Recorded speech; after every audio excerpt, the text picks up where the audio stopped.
আসসালামু আলাইকুম প্রিয় দর্শক, কেমন আছেন সবাই? আশা করি সবাই সুস্থ আছেন, সুখে আছেন এবং শান্তিতে আছেন। আল্লাহর রহমত নিয়ে সবাই আমরা বেঁচে আছি। সো এই হচ্ছে আমার পাঁচতলা বাড়ির ছাদের উপর খাঁচা বিশিষ্ট একটি দেশীয় টাইগার মুরগির খামার। এই খামারটি মূলত হচ্ছে যে আপনার আমি শখ করে করেছিলাম।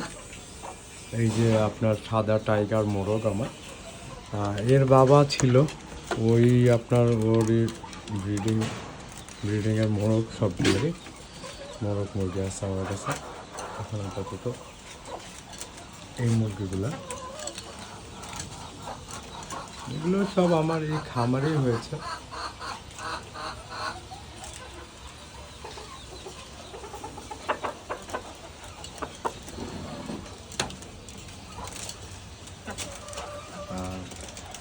এটা হচ্ছে মিস্টার হোয়াইট ছিল ওর বাবার নাম। আমি রেখেছিলাম শখ করে, অনেক শখ করে পালতাম। ওর বাবা আপনার অনেক এগ্রেসিভ ছিল, আমার সাথে এরকম হাত দিলে ফাইট করতো, অত করে না। ওরা আমি একটা নাম দিব, আশা করি আপনারা আপনারা দেখেন এটা কি ভয় পাতাম। ওর আপনার ওর একটা বাচ্চা, দুইটা বাচ্চা হয়েছে, বাচ্চা ফুটছে, আপনাদেরকে দেখাই এখন। মাশাআল্লাহ দুটোটাই মুরগি হবে ইনশাআল্লাহ। এখন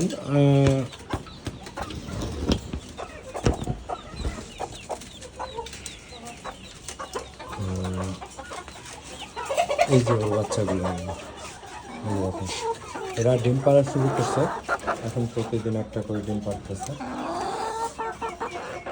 কিন্তু ডিমের সাইজটা আপাতত একটু ছোট বলে মনে হচ্ছে।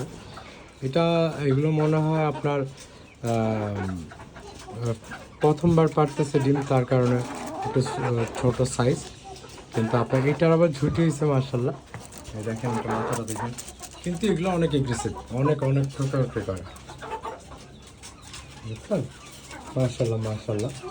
আর এই হচ্ছে বাকি আপনার আমার এই খামারের ছোট্ট খামারের চিত্র আপনাদেরকে দেখাচ্ছে।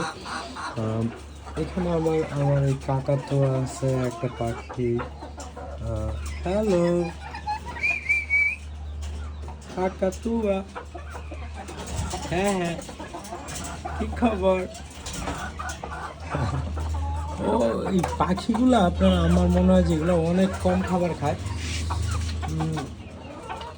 কিন্তু আপনার আমার মনে হলো যেটা এতদিন আপনার মোরগ মুরগি লালন পালন করে আপনার মুরগির চাইতে আপনার পাখিতে আপনার শৌখিন যে পাখিগুলা, এগুলোতে আপনার আমার মনে হয় একটু বেশি প্রফিট হবে যদি আপনার এদেরকে ঠিকভাবে লালন পালন করা যায়।